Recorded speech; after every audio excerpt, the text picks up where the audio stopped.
I have seen plenty of movies, haven't I? Some more known and some more obscure, but some movies are obscure and eventually become somewhat mainstream due to their subject matter or their notoriety. One of these many movies to have risen from the depths of the obscure is a little movie called The Poughkeepsie Tapes, or as everyone else has been calling it, one of the most disturbing movies of all time.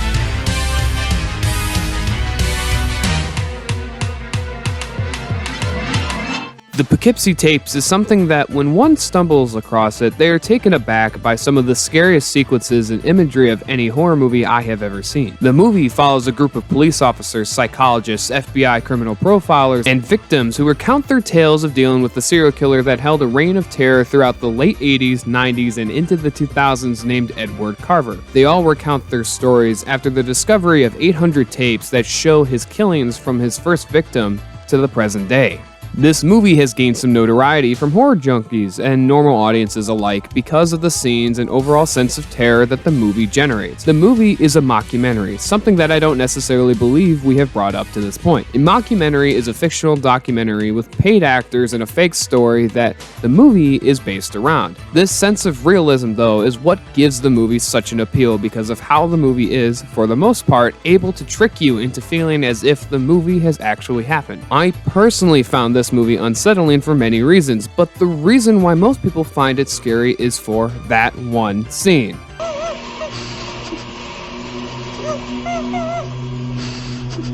Though this scene is creepy beyond belief, it is not why I am unsettled by the movie. The killer is a meticulous and calculated individual when it comes to his killings and how he was able to get away with so much. He was constantly changing his victims, ranging from his very first killing being an 8-year-old to couples to even elderly men and women. He also managed to pin his murders on a cop named James Foley, to which his death sentence was on September 9th, 2001, 2 days before 9/11. Then 9/11 strikes, and on September 12th, the day after, the killer reveals that James Foley wasn't the real killer because of its proximity to 9/11. James being exonerated of his crimes after his death goes unnoticed by the public, which then allows for Edward Carver to continue his killings. This level of deepness does not stop here, as the whole movie points out how the killer is a man of theatrics and wants to be caught and wants to be seen as some criminal mastermind. Then the people in the movie realize that making a documentary on him is feeding into exactly what he wants, almost as if the killer controls them all like puppets in his own wicked game. Not even this is what unsettles me. So,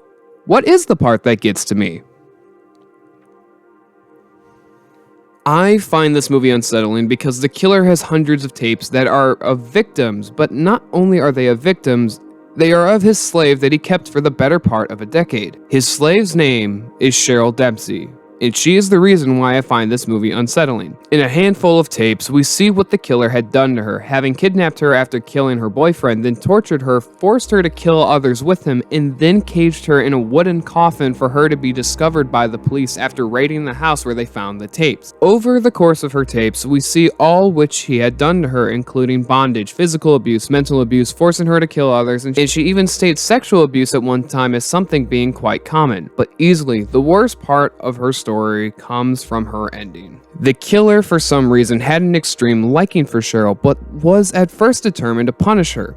We see this when he approaches Cheryl's mom after Cheryl went missing, only to torment and make fun of her mother as soon as she realizes right as the tape ends that she is speaking to the one that took her. After getting away from her mom, he continues to torture her until something unexpected happens. Though there is never any moment we can pinpoint to show where their relationship changed, once Cheryl had been discovered alive and well and was being interviewed, she revealed that she loved him. As the interview goes on, she continues to ask what she is supposed to say or what they want her to say. This makes for the biggest heartbreaking revelation, being that she has become so accustomed to the killer that she can't even think for herself or say anything without someone's permission. This level of Stockholm Syndrome was just heartbreaking and frightening to say the least, to see someone stripped down to such a vulnerable state. To add icing on the cake, she reaches her arm up to scratch her head at one point, only for us to see that her hand had been amputated by the killer that she swears loves her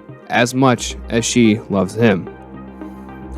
Cheryl's story ends with, after 2 weeks of her being saved by the authorities, she kills herself for the love of her master, Edward Carver. And maybe they were in love, as shown in the final tape where he goes to her grave and takes her body because he did love her.